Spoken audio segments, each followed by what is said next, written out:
ቢስሚላህ ወሰላቱ ወሰላሙ አላ ረሱሊላህ። ሱረቱል ለይል። ለይል ማለት የሌሊት ክፍለ ጊዜ ማለት ነው። አዑዙ ቢላሂ ሚነ ሸይጧን ረጂም። አዑዙ እጠበቃለሁ፣ ቢላህ በአላህ፣ ሚነ ሸይጧን ከሰይጣን፣ አረጂም ከአላህ እዝነት ከተባረረው። ቢስሚላህ ራሕማን ራሒም በአላህ ስም እጅግ በጣም ሩህሩህ እጅግ በጣም አዛኝ በሆነው። ዋው የመማያ ፊደል ናት። ለይል ደግሞ ሌሊት ማለት ነው። አንድ ላይ ሲያያዙ ወለይሊ ማለት አላህ በሌሊት ማለ። ኢዳ የኽሻ ቀኑን በሸፈነ ጊዜ። ማን ሌሊት መጥቶ የቀኑን ክፍለ ጊዜ ይሸፍነዋል። ወነሃሪ ብርሃን ደግሞ ልክ እንደዚሁ ኢዳ ተጀላ ቀኑን በገለጸው ጊዜ። ወማ ኸለቀ አሁንም አላሁ ስብሓነሁ ወተዓላ ማለ በመፍጠሩ አዘከር ወንድን ወልኡንሳ ሴትን በመፍጠሩ ጌታ አላሁ ስብሓነሁ ወተዓላ ማለ። ስለዚህ ሶስት መሐላዎች ተከታትለው መጡ። ወለይሊ ኢዛ የኽሻ ሌሊቱ በሸፈነ ጊዜ፣ ወነሃሪ ኢዛ ተጀላ ብርሃኑም ደግሞ ልክ እንደዚሁ በገለጠው ጊዜ። ማንን? ጨለማውን ደግሞ ማለት ነው። ወማ ኸለቀ ዘከረ ወልኡንሳ ወንድንም ሴትንም በፈጠረ ጌታ በራሱ ማለ ማለት ነው። እነዚህ ሶስት መሐላዎች ምን ተከትሏቸው መጣ? ምን ይባላል? ይሄ አልጀዋቡል ቀሰም ይባላል። ከመሐላው በኋላ የሚመጣው የተማለበት ጉዳይ መልሱ። አልጀዋብ ማለት መልስ፣ አልቀሰም የተማለበት ጉዳይ መልሱ ምንድን ነው?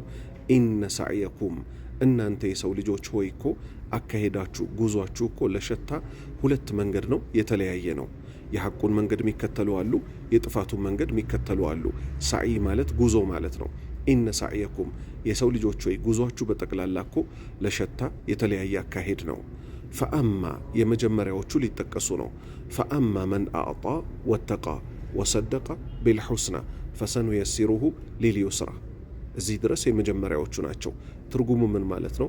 ፈአማ መን አዕጣ ፈአማ እነዚያ ግለሰቦች መን አዕጣ ገንዘባቸውን ጊዜያቸውን ለዲን የሰጡ፣ ወተቃ አላህንም የፈሩ ክልከላውን በመከልከል ትእዛዛቱን በመፈጸም፣ ወሰደቀ እውነት ነው ያሉ፣ ቢልሑስና በላኢላሃ ኢለላህ በጀነት ሞቶ በመቀስቀስ እውነት ነው ያሉ ሰዎች እኮ ፈሰኑየሲሩሁ ለነሱ እናገራላቸዋለን፣ ሊልዩስራ ገሯን መንገድ የጀነቷን መንገድ እኮ ገር እናደርግላቸዋለን። ወአማ መን በኺለ ሁለተኛዎቹ ደግሞ ተጠቀሱ። ወአማ መን በኺለ ወስተግና ወከዘበ ቢልሑስና ፈሰኑየሲሩሁ ሊልዑስራ የሚለው ማለት ነው። እሺ ትርጉም ወአማ መን በኺለ ቡኽል ማለት ስስታምነት ማለት ነው። አላሁ ስብሓነሁ ወተዓላ ገንዘባችሁን በአላህ መንገድ ላይ ስጡ ብሎ ሲያበቃ ገንዘብን አልሰጥም ብሎ ስስታም መሆን አደጋ ውስጥ ይጥላል። የመካ ሙሽሪኮች ከተወቀሱበት ባህሪ ውስጥ አንዱ ምን ነበረ? አኑጥዒሙ መን ለው የሻ አላሁ አጣዕመህ አሉ። አላህ ከፈለገ ራሱ ሊያበላ ሊያጠጣቸው የሚችሉትን አብሉ፣ አጠጡ፣ ምጽዋት፣ ሰደቃ ለነሱ ስጡ ይለናልን አሉ። አላሁ ስብሓነሁ ወተዓላ ሁሉንም ማብላት እየቻለ ለፈተና አንዱን ድሃ አንዱን ሀብታም አድርጎት ሲያበቃ፣ ወደ ትርጉማችን ስንሄድ ሞቶ በመቀስቀስ ያላመኑ ሰዎች ወአማ መን በኺለ ሲል አላህ ጠቀሳቸው። እነዚያ ስስታሞችማ በጣም ንፉግ የሆኑት ወስተግና ከአላህ ደግሞ አልፈልግም ብለው እኔ እያሉ በነብሳቸው እንደሚብቃቁ አድርገው ስለ ነብሳቸው የሚጠቅሱት ግለሰቦች እኔ እኮ ይሄን ማድረግ እችላለሁ፣ እኔ እኮ ይሄን ማድረግ እችላለሁ በማለት ከአላህ አልፈልግም ብለው ወስተግና የተብቃቁ፣ ወከዘበ ያስተባበሉ፣ ቢልሑስና ሞቶ በመቀስቀስ በጀነት በአላህ ያስተባበሉ ግለሰቦች እኮ ፈሰኑየሲሩሁ እነሱንም እንመራቸዋለን እናገራቸዋለን፣ ሊልዑስራ ለአስቸጋሪቱ የጀሃነም መንገድ እናገራቸዋለን። ወማ ዩግኒ ይህ ግለሰብ እኮ ስስታሙ በአላህ መንገድ ላይ ገንዘቡን አላወጣ ያለው በአላህ ያስተባበለው መጥፎውን መንገድ የተመራው እኮ ወማ ዩግኒ አይጠቅመውም፣ አንሁ ከሱ ማልሁ ገንዘቡ እኮ አይጠቅመውም። መቼ? ኢዛ ተረዳ በተወረወረ ጊዜ። ወዴት በተወረወረ ጊዜ? ወደ ጀሃነም በተወረወረ ጊዜ። ኢነ ዓለይና በእኛ ላይ እኮ ደግሞ ግዴታ ነው አለ አላሁ ስብሓነሁ ወተዓላ። ምን ግዴታ ነው?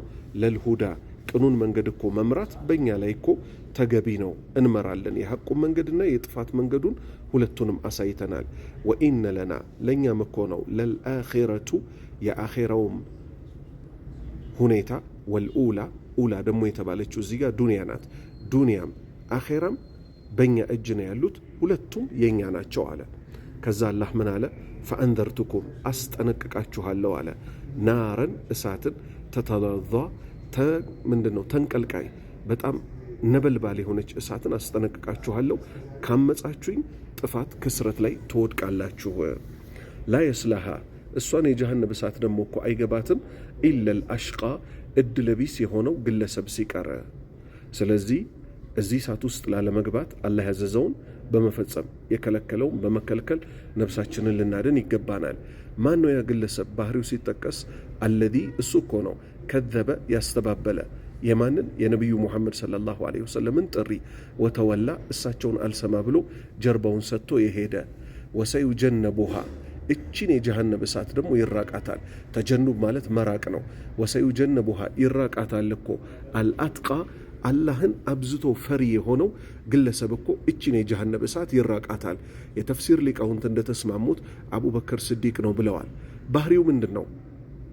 አለዚ እሱ አቡበክር ማለት እኮ ዩእቲ ይሰጣል፣ ማለሁ ገንዘቡን፣ የተዘካ ራሱን ከወንጀል ሊያጠራራ የአላሁ ስብሓነሁ ወተዓላን ውዴታ ለማግኘት ብሎ አላህ ቀጠለና ምን አለ ሲመሰክርለት፣ ወማ ሊአሐዲን ይሄ ሰጪ የሆነው አቡበክር እና መሰሎቹ እኮ ወማ ሊአሐዲን በአንድም ግለሰብ ላይ እኮ የላቸውም፣ ዒንደሁ እነርሱ ዘንድ ሚን ኒዕመቲን ከሰጧት ጸጋ ቱጅዛ አጸፋዋ የምትመለስ እኮ አይደለችም። ዛሬ ገንዘብ ሰጥተው ወይም ደግሞ ባሪያን ነፃ አውጥተው ሲያበቁ ነገ እኔ ባሪያ ትሆናለህ፣ በወጣህ በገባህ ቁጥር ደግሞ እኔን ማመስገን አለብህ፣ ለእኔ ገንዘብ መክፈል አለብህ ብለው እኮ አይደለም እንደና አቡበክር ስዲቅ አይነቱ ባሪያዎችን ነፃ ሲያወጡ የነበረው። ኢላ ሲቀር እንጂ ኢብቲጋአ የፈለጉ የከጀሉ ሆነው ቢሆን እንጂ ወጅህ ረቢህ የጌታቸውን ፊት ፈልገው አልአዕላ የላቀ የበላይ የሆነውን የጌታቸውን ፊት ፈልገው ብቻ ነበረ መልካም ሲሰሩ የነበረው እንጂ ከሰው ውለታን ፈልገው አይደለም። በአጸፋው ደግሞ አላህ ሲመነዳቸው ወለሰውፈ ለወደፊቱ እኮ በርግጥ የረዳ ጀነት ይገቡና ከአላሁ ስብሓነሁ ወተዓላ በመወደዳቸው የእሱን ፊት በማየታቸው ጀነት ደግሞ ለነሱ ከስጦታ በኩል በመደገሷ እኮ እዚህ ምድር ላይ በሰሩት ስራ ይወዳሉ፣ አላህም ከነሱ በመውደዱ ደግሞ ይወዳሉ። እቺን ትመስላለች እንግዲህ የሱረቱ ለይል አጭሯ ትርጉም ማለት ነው። አዑዙ ቢላሂ ሚነ ሸይጣን ረጂም ወለይሊ ኢዛ የኽሻ ወነሃሪ ኢዛ ተጀላ ወማ ኸለቀ ዘከረ ወልኡንሳ ኢነ ሰዕየኩም ለሸታ ፈአማ መን አዕጣ ወተቃ ወሰደቀ ቢልሑስና ፈሰኑየሲሩሁ ሊልዩስራ وأما من بخل واستغنى وكذب بالحسنى فسنيسره للعسرى وما يغني عنه ماله إذا تردى إن علينا للهدى وإن لنا للآخرة والأولى فأنذرتكم نارا تلظى لا يصلاها إلا الأشقى الذي كذب وتولى وسيجنبها الأتقى الذي يؤتي ماله يتزكى وما لأحد عنده من نعمة تجزى إلا ابتغاء وجه ربه الأعلى ولسوف يرضى سبحانك اللهم وبحمدك أشهد أن لا إله إلا أنت أستغفرك وأتوب إليك.